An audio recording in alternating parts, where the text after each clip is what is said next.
Hey, welcome back to JG3 Reviews. Today it's going to be an ink test day, but I got to give you a little bit of a backstory first.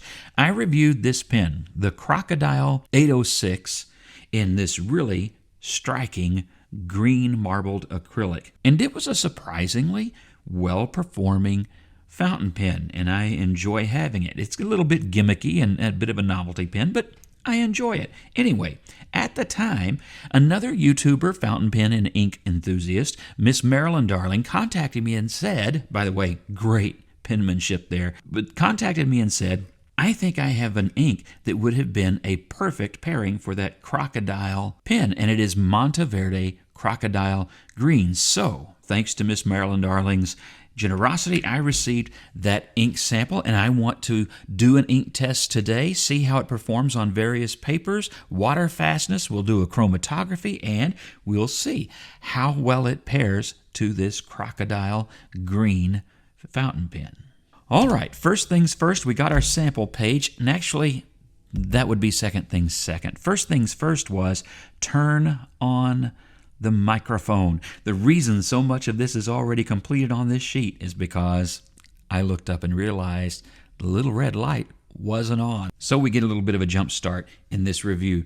First, there is the writing with this Crocodile pen, and it is a number 5 fine steel nib, kind of writes fine to fine medium, and you'll notice that this ink provides some really nice shading on this rhodia paper. So that's interesting. You see it both here and down here. These letters were also written with the Crocodile pen, and it looks good on the page. I like the shading that this ink provides.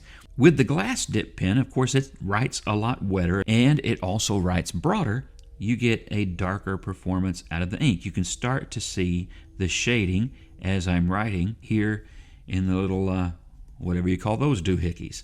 Then you can see the swatch, and you see again the shading there on the page. So we'll look at how it performed on some other papers right quick.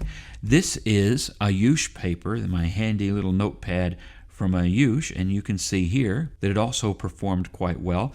The pen writes a bit more to the medium on this paper, and the ink flow quite good.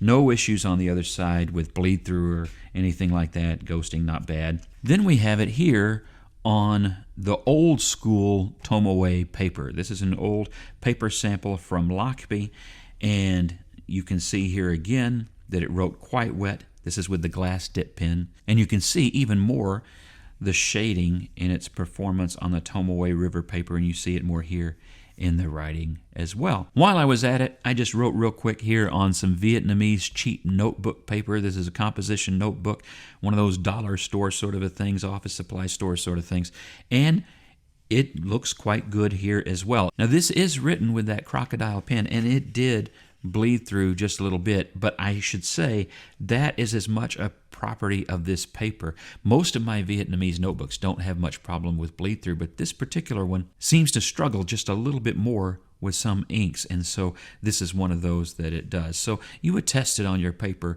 if that's going to be an issue before writing too much. All right, now let's do our dry time test. That's 5 seconds. 10 seconds, 20 seconds, just for good measure, 30 seconds. All right, so it's a fairly quick drying ink, and that's consistent with what I found while I was making the grid for the water fastness test. I wasn't having to wait all that long to be able to do the next set of lines. All right, let's try the water test, and I've added some writing there just to push it a little bit further. All right, I've given that a few minutes. Dab that. Interesting, interesting, interesting.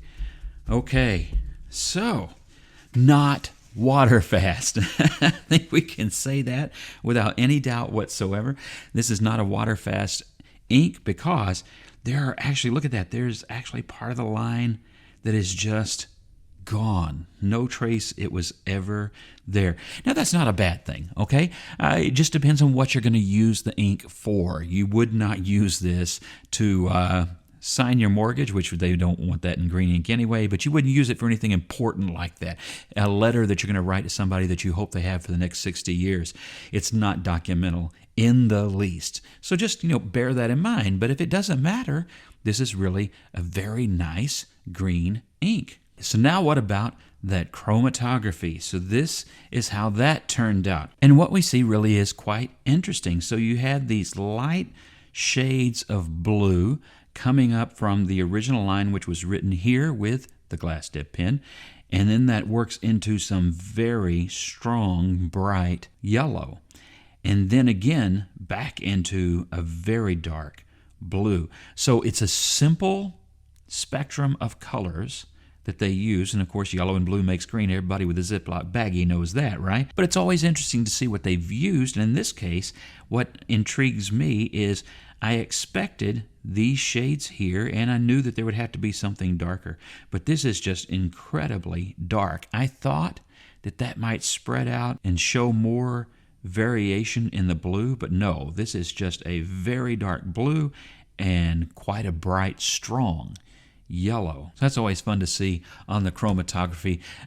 What we get out of that, somebody asked, what do we learn from that? And honestly, some days I don't know, but I like doing it. It's a lot of fun. If you were going to try and make your own inks, then this would be information that would be helpful for you to have. I would not, for example, have thought that there would be such a strong highlighter yellow band, but there you are. And back to our question now about the pairing. Check that out.